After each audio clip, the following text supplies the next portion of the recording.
Welcome to AppSec Contradictions, a 7-part video series presented by Sean Martin.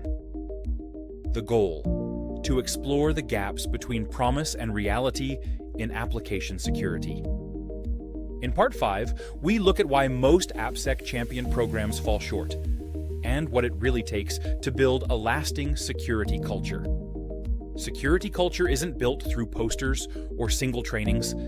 It's built through consistent behavior, shared ownership, and reinforcement.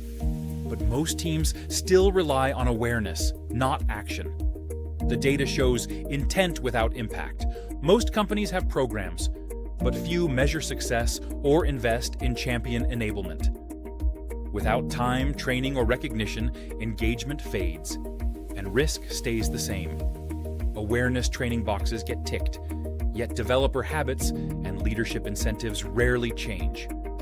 Culture that lives only in compliance reports won't prevent the next breach. Developers view security as extra work. AppSec acts more like an auditor than a guide. And business leaders support programs symbolically, not strategically.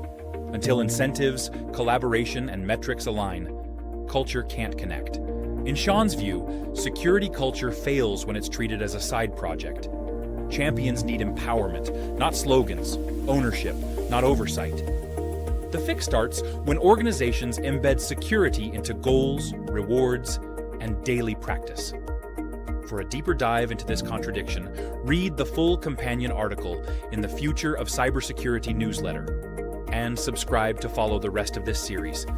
And to stay ahead on these conversations, subscribe to the Future of Cybersecurity newsletter, where the remaining AppSec Contradictions episodes and more perspectives on the future of security and business will be shared.